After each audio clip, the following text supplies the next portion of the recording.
I've been here for just about 2 weeks. Philip Faustman joined the Army in 2012, just after the end of Don't Ask, Don't Tell. I mean, just like in the Army, you put all of your stuff down below. I waited for the repeal, and so I joined the Army to kind of prove that I could do it, you know? Books, clothes. He says he suffered sexual trauma that led to a diagnosis of PTSD and depression. Discouraged, he left the military in 2015.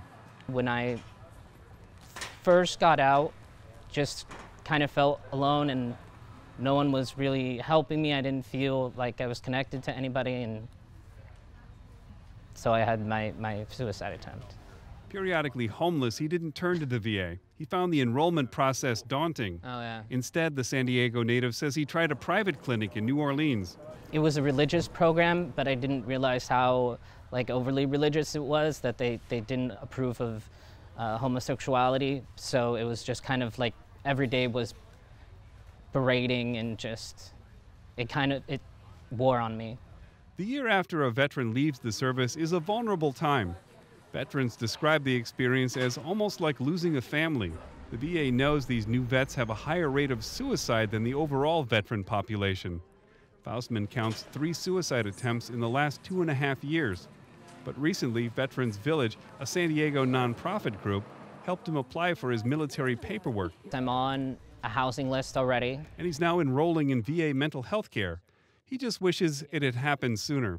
I would have had that immediate access to therapy, to seeing the doctor, to, getting in touch and just finding out, what hospital I can go to and actually seeking treatment instead of just waiting, hoping to, fill out the right form and eventually get called.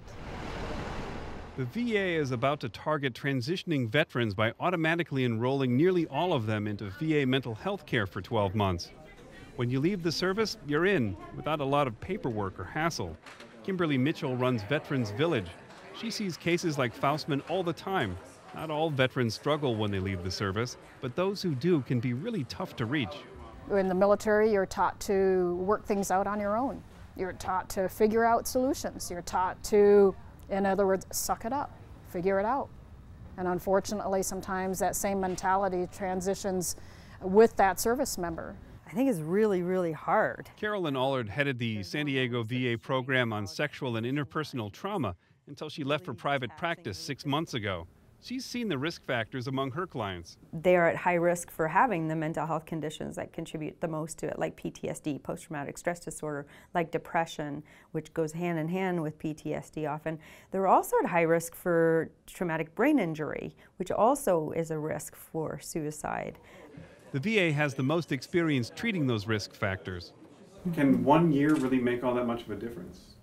It can. Actually, some of our most effective treatments for PTSD take 12 weeks on average. We want them to get the highest care and the care that they so richly deserve. President Trump signed an executive order requiring the VA within 60 days to begin automatically enrolling new veterans in mental health care.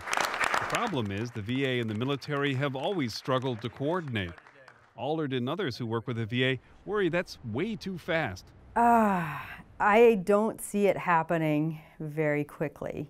The VA is a huge entity, bureaucracy, like any other big bureaucracy. Things are not going to move fast. The VA hasn't outlined how the new program will work. It estimates 32,000 veterans will take advantage of it. Senior administration officials say it will cost more than $100 million, but no new money has been allocated. Sherman Gillums Jr. is worried about the execution.